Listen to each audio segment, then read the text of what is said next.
بسم الله الرحمن الرحيم. الصلاة والسلام على أشرف الأنبياء والمرسلين نبينا محمد وعلى آله وصحبه أجمعين. أما بعد الدكتورة ورين قرتي دوبا الله فربين أمرا بهافتها خاباف كباكما قرتي أكثر من مسجد دوغرا لفا جراتني سجنتا برهم ميديا هردفتن أكماغا سجنتا دي جلقبر رغرتي دوبا بالما إسليسيني بفاران غرتي اتففني جرو سجنتا فيان فايتو تنترباني تقويا سدي دكتور شيخ محمد موسى تين غرتي دوبا أسرتي ديما جرتو الراس ما تدوري ركوبا غرتي دوبا بواسير خنجامو قبلني تجيب تهنت جرا بواسير هم قرتي دوبا مال راي خمسي سامالي يبدأ إني قرتي دوبا ركون نمر رنجود ندوه مالي دوبا وان جو أرى قرتي دوبا إبسا أسرتي قرتي دوبا نوخن نولاف تكبرنو تقرتي دوبا واي بواسير خنا قرتي نوخن نولاف أسرتي ثورا قبت الجماني मैं सुदुमानी गमा करते दोबा शेखा सिंधबरसा एक करते दोबा सलामता सिद्ध अहमद सलवात करते दोबा नबी खैर बुफते बोदन गमा गाफी सेना शेखुन्नी करते दोबा गाफी तका सलामता सिंजारी गमा शेखते सिंधबरसे चु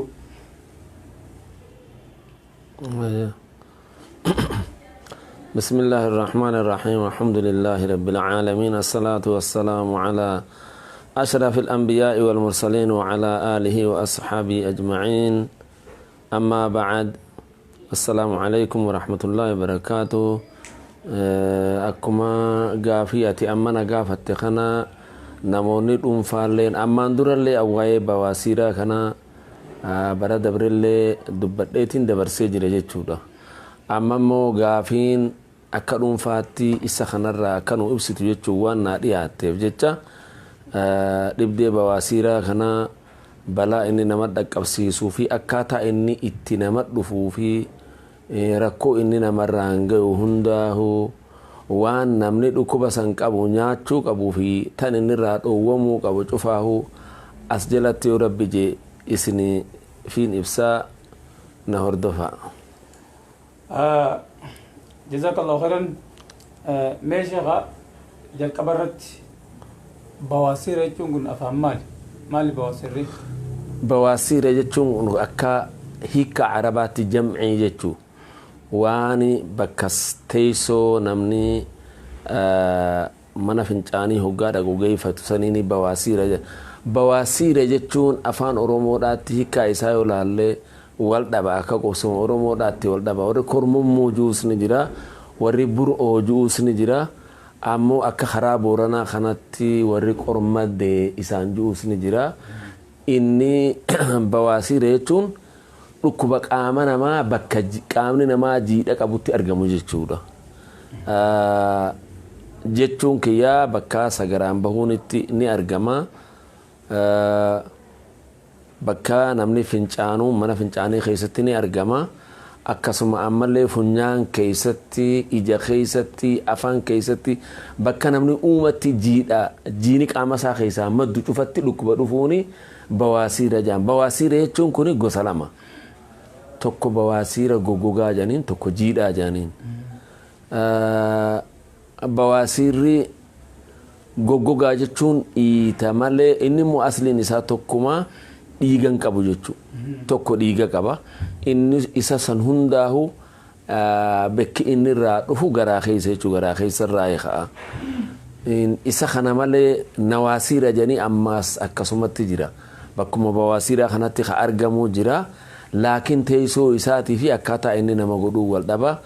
Amma immoo yeroo tanatti wanni irraa dubbannu dhibdee bawaasiiraa takkaawu kormammuu bakka sagaraan bahanii fi bakka amma dubbanne kanarratti argamtu irraa waa isinii ibsuu fedha jechuudha.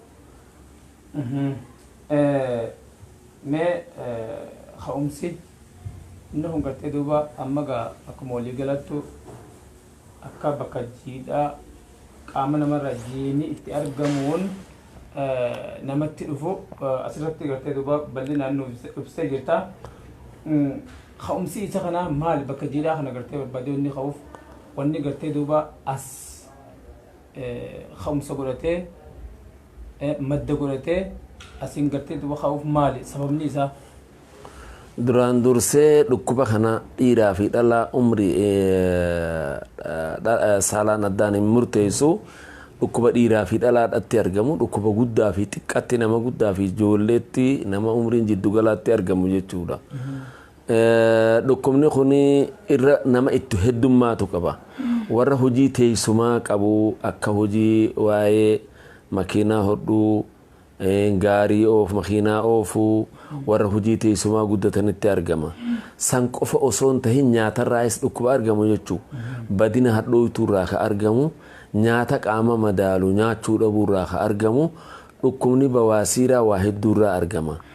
Ammoo eega argame booda asxaaleen inni namarratti argamsiisu bifa lama jechuudha. Tokko os gaafa dhukkubni kun garaa keessatti argamee mul'atu deemu hoggaa mana fincaanii dhaqu sagaraa isaatii wajjin dhiigaa irraa baha jechuudha. Tokko eega guyyaa san dhiiga baasisise ammallee eega irra mul'ate asxaa isaatiin dhiigumaa irraa dhufa.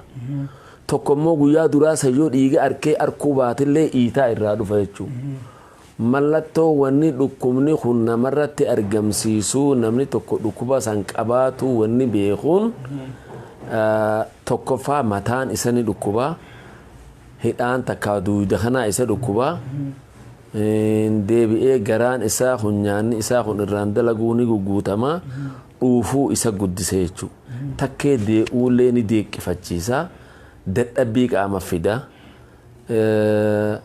Eegasanii ammoo bakka haaluma kanaan wanni immoo gogogina garaa isaatti argamsiisa. Guddoo gogogina irraa dhufa dhukkubni kun akkuma amma dura dubbannee jirrutti gogogina garaa irraa dhufa. Nyaata sii ta'uu dhabu kan gogogina garaan irraa dabalatu san irraa ni argama. Bakka sagaraan bahu tana ni nyaata jechuudha. Iitallee xixiqqoo waan akka finniisaatu mallattoon bakka sanitti argama jechuudha. Dhukkubni kun eega namarratti argamee bifa ammaan dura olii dubbadhe kana argamsiisa. Yoonii fi hammaatee hisaabaa bahee namicha dhukkuba kana qabu ka'ee dhaabbatullee ni dadhabsiisa jechuudha. Yoo dhiira ta'e fedhinnaa haadha mana isaatii wal qunnamullee gaaf dadhabbii itti fida. Akkasuma ammallee isiillee itti fida jechuudha. Dhukkubni kun nama dubartiidha nafa saalaa keessatti illee ni argama. Bakka sagaraan baanettis ni argama. Yoonii fi nafa saalaa keessatti ka argamu taate balaa guddoo isii dhaqqabsiisa waan akka dhukkuba kaansar takkaa'uu goflaa jedhaniin kanallee ni fida. Kanummaan bakka sagaraan baanu kunatti argamu kunillee yoo ture gara dhukkuba guddaatti jijjiirama kaansar fida jechuu dawaa argatu baate. Haala kana nama godha asxaan isaa kana jechuudha.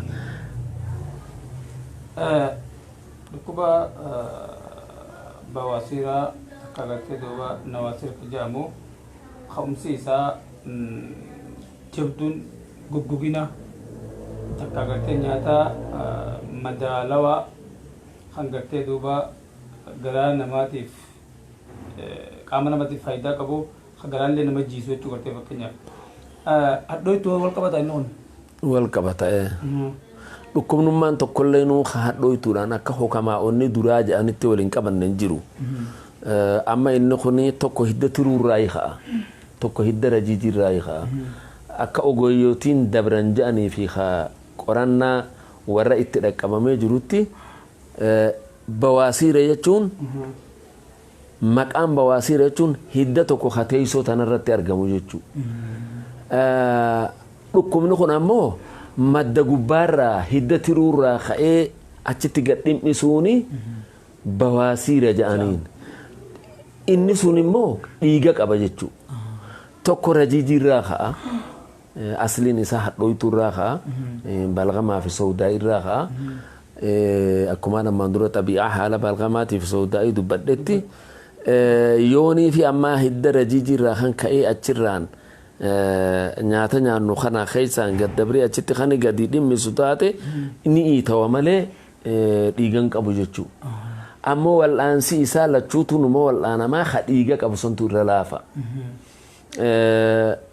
ka dhiigan qabne sun nama dhibatti ko wal'aansatti yoonii fi namtichi dhukkubsataan sun ajaja doktorri isaaf kenneen san faana bu'ee akkasitti firraadhoo dawaa san faana bu'ee malee in tura jechuudha walumaa gala amma gaa namni dhukkuba kana qabu mallattoon isaa amma ni oowwa karaa duyda duubaa kanaan qaamni isaa ni oowwa dhukkubni kun dhibdee garaa keessaa takka gaastarik jedhamtanaan wal fakkaata addaan beekamuu hin danda'u asxaan isaa wanni mallattoon isaa addaan baasu waan bakka sagaraan bahu tanatti argamuun alaamaan isaa nyaachuu dhiini irraa bahuu bakki sun hoggaammaa waan akka barbaree faa nyaate belbeluu kana kanaani deebi'eeti dhukkuba gaastarik takkaa'uu hammeenya garaa keessatti argamu qochumaa sanii wanni itti wal dhabu kana malee inni asxaan isaa tokkuma jechuudha.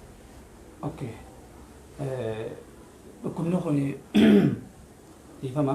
Dhukkubni kun umrii ni filata. Umrii namaatu gara jaarsummaa jarjarsa inni amma nama ijoollummaattis ni qaba. Arrii nama jarjarsaa jaarsummaan nama jarjarsaa bifa namaa kana gara galcha jechuudha. Nama jaarsaa yoo dhufe akkasumatti itti jarjare jechuudha.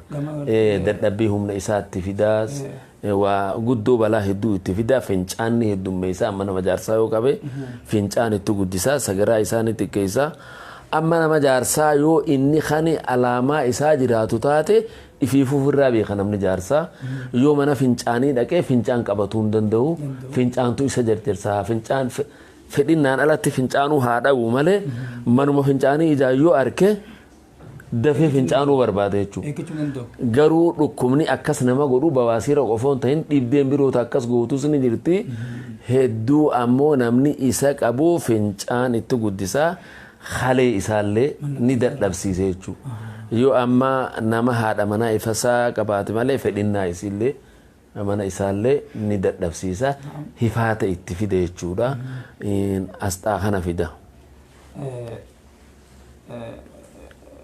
Ijoollee gartee duuba waggaa 15 gaditti dhufuu danda'a akkuma gartee gaaffii hordoftoonni keenya gartee duuba amma dura gaafatan ta gartee duuba lafarra turtee arra gartee weedee argannee itti deebinee gartee duuba asirraan akka jechuu danda'a jennee kayannu umrii ijoollee waggaa 15 gaditti dhufuu danda'a hajuu gartee duuba hedduu deebisanii gaafachaa turan.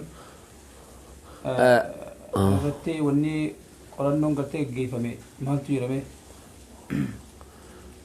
Dhukkubni kun aammii fi khaasii jechuun aammii warruma waliigalaati namni cufti nuhuu ni beeka jechuudha. Khaasii jechuun hayyoota warra waan kana ogummaa itti qabu jechuudha. Amma aayyoonni keenyaa dhukkuba kana ni beekanii huddufoor jedhanii amma ijoollummaatti dhiiga irraa baasan dhibdeen bakka san jirtu san amma aammuma jennaani walumaa galatti barnootatti osoo haajamin ilmi rabbiin uumatti isaaniif kenneeni dhukkuba kana ofirraa deebisuuf tajaajilan jechuudha. Amma ijoollee gaafa isin dhalaturraa qabanii huddufoor jedhanii dhiiga irraa baasanii jira. Dhiigni sun ammoo hedduu gargaara. Irraa bahuun suni kuusaa waan sanii dhorka jechuudha. Asliin isaa ijoollummaa haa ta'u guddaa haa ta'u wama tanshi'aan isaa wama sanirraa ka'eeti. Akkasiin bifa tanaan argame jechuudha. Namni dhukkubni kun itti argame dawaa godhatu qofa osoo hin tahin waan nyaatu waan doktorri itti ajaje nyaadhu je'eenii fi waan irraa dhorkame je'een faana bu'u irraa fayya jechuudha. Mee asumarratti jiddumaan dhukkuba kanaa irraa ittisuuf jabduu amma gartee duuba wanni asirraa fudhanne qabxiin gurguddoon ni jiranii san keessaa goggogina irraa nama dhufuu isaati dhukkubni kuni goggogii. يا قدير يا حكيم يا موتي دجي سمي حديث القرآن خير من مجازي حكمي jabduu amma gartee duuba wanni asirraa fudhanne qabxii gurguddoon ni jiranii san keessaa goggogina irraa nama dhufuu isaati dhukkubni kuni goggogina kana gartee duuba firraa ittisuuf maal fayyadamuu qaba namni osoo gartee duuba karaa onni biratti hin fiinne asumarratti yoo gartee duuba waan nama tokko nama gartee dhibee goggoginaa qaban waan kanaaf akkan saaxilamne maal ta'uu qaban maal nyaachuu qaban maal dhiisuu qaban akka wanni kun gartee duuba firraa ittisuuf jechuu eegatti dhufee booda gartee dawaa osoo hin ta'in waan kana gartee goggogina garaa kana waan kanaaf gartee dhibdee tanaaf sababa ta'u kana firraa ittisuudhaaf maal ta'uu qaban mee gartee uummanni keenya maal gargaaramee firraa waan kana gartee duuba haga danda'ame ittisuu qaban jetta gartee duuba doktor. Namni tokko yoonii fi garaan isaa goggoginni itti argame ooqi karaa duuba kanaa yoo kan itti argamu taate halkan nyaatee ganama beela'uu yoo dhabe fedhu halkan nyaachuu haa dhabu halkan beelaan rafu ganama garaan isaa beela qabaatu yoo dhabe alaamaa dhukkuba saniiti jechuudha. Alaamaa goggogina garaadhaati jechuudha. Fedhinnaan nyaataa yoo kan irraa xiqqaatu taate sagaraan isaa irraa xiqqaata. Wanni kun goggogina irraa jechuudha. Namni kun wanni inni nyaachuu qabu amma fakkeenyaaf waan akka zeetaa, waan akka paastaa, waan akka garteetiin nyaata zeeta qabu kana nyaata garaa isaa kana ziyaadaa itti abbaan fitti doktora nyaata isaan taane nyaatu garaa isaa irraa goggogurraa ni fagaata. Wanni nyaachuu qabu hoo maali? Waan akka kuduraalee magaree akka deebisi qosxaa haa ta'u kaabejaa ta'u uumaan rabbiin uume kana waan kana nyaachuu qaba guddisee nyaachuu qaba. Waan akka baasanjaan maali waan hedduugaa waan gurraacha kana nyaachuu qaba. Waan kanarraa hoo namni bawaasiirri sun qaba wanni nyaachuu hin qabne raafuu qofa jechuudha. Raafuu irraa fagaatuu qaba. Goomman qexal goomman kana maarrajuun san isii san eeggatu qaba. Waan isiin ta'e wanni magaree rabbiin uume tun hundinuu tan amma silaa karaa irratti namni gurguree ciree nyaatu tun hundaa'u nyaachuu qaba. Kuni waan garaa laaffisaati. Akkasuma ammallee waan akka gartee deebisi qoonxaar waan garaa isaa laaffisu waan akka shumburaa deebisi habbarashaat shefuuta jantana tanallee bishaaniin naqee dhugu garaa laaffisaa waan akka paappayaa kuduraaleen tun kuduraa fi muduraan kun hundinuu nyaachuudhatti isaa gaarii.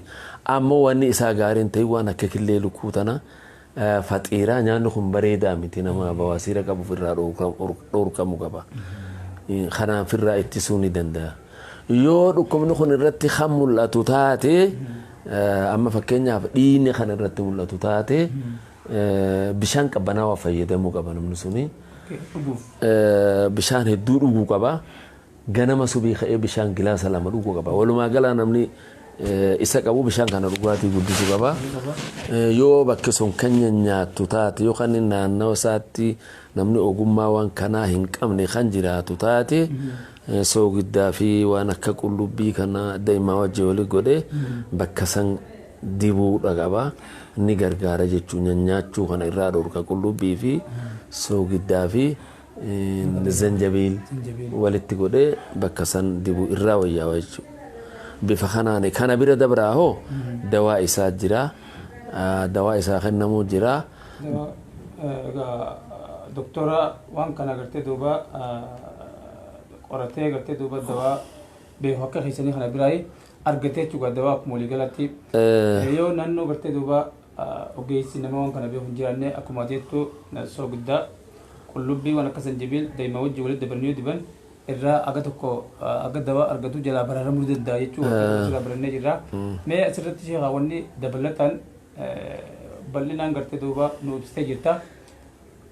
Wanni hafee gartee duuba wanni dabalataa gartee duuba ta'a tunillee ni gargaara takka gartee duuba akkana ta'uu qaban jettee gartee duuba irratti dabaltuuf jiraattee sagantaa kan jedhamu xumuraa deebi'uuf dhiyaanne jechuu kiyya yoo jiraattee gamasumaaniin gartee duuba hiree isiniif kannaan malee.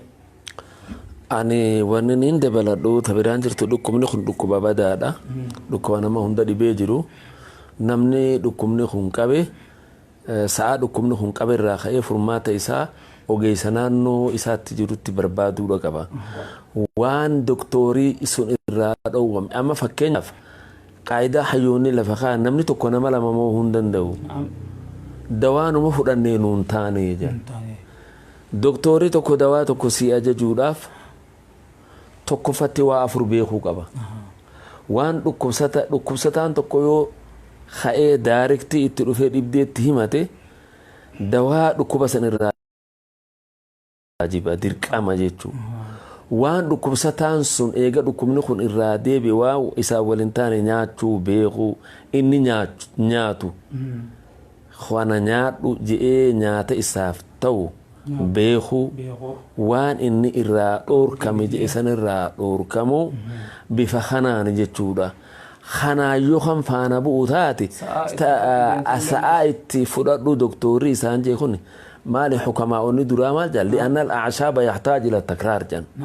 واني أعشاباتني تكرار اتديبو في اتمنى أكسيد لي خنامي أكوان دكتورة مفردتي ورا زمنا خنامي أكاتا إني فرد وان كان جي وان كان رادو ومي كان ترتيبا فرد جي نمني تكون مرا مموهن دندو دكتور تيجي نما توكو كاروكو بخوني نما توكو روكو نسون نما توكو يو روكو ستا خنا في نمتشي إني روكو بسو والتان دكتور هو دوا ساغورو في دندو روكو من أكادينات ديني تاين نما إيكا بكو مخيسة تبيتا كوسين يو أن كان أكنا فرادو جي إني خايمة في آجاج إسا جلخا دي متاتي إذن ربي تنفيا يجور دكتور رافي الدوان دكتور رافي قرتي دوبا قالتشي أبان قرتي دوكوستان كوني دكتورة وجين قلت وان دكتور جو لقيه استراتيجي قلت إني فايد قلت دكتور تجي فايد بيسجل دكتور تجي ما بكترتي أكو ما تنو يمتى نمتو كنا مللا ممون دندو أكلون تيسا دكتور تجي وانين قلت دوبا ورانا قلت دوبا نم تجي أبان كلو تجيرو يو دكتورة وجين حالة قلت دكتور جوتي وان قلت دو فرطة تسلا قلت رادور كمي بلاس انت كدينة سنجلا برارمو ندن ده چورته دوبا يو أجيجا قلت دوبا إساقنا didee gartee duba abbaan dhukkubni sun jiru jechuudha karaa gartee duba akkuma ifin fedhetti waan inni gartee irraa dhorke osoo irraan dhorkamne akkamatti gartee fedhii isaatiin kadeemu taate dhukkuba isa irra aanuu hin danda'u hin fayyine jechuu heddummeessa jechuu yeroo hundaa waan isa irraa hin fayyine jechuu heddummeessa jechuu jazaakallahu khairan asirratti gartee duba waa'ee dhukkuba baasiraa gaa bal'inaan alaamaa isaa ammallee gartee ka'umsa isaa gugina gartee duba garaatiin wajjin gartee duba akka ajaa'ibaatti gartee wal qabachuu isaatti doktora raasirratti barree jirra hordoftoonni keenya egaa gorsaa takka gartee duba intervii gartee duba arraan tanaa tagaafi deebii gartee doktor keenya doktor Maamuu Musaa wajjin goone tanarraa waa hedduu akka fayyadaman abdii guddoo qabnaa waan isan hin galee yoo jiraatan insha Allahu ta'ala karaa gartee duba bilbilaatiin akkasuma gartee duba karaa keessaatiin nu gaafatanii deebisuuf gartee duba dandeenya arraaf gaa sagantaa teenya gartee duba haganuma xumurraa sagantaa dhuftuun gartee haga walitti deebinutti nageenyi rabbii isin biraa jiraatu haadaa wabillaahi tawfiiq wassalaamu alaikum warahmatullahi wabarakaatuh يا قدير يا حكيم يا موتي دجي سمي حديث القرآن خير من جاسس حكمي يا قدير يا حكيم يا موتي دجي سمي حديث القرآن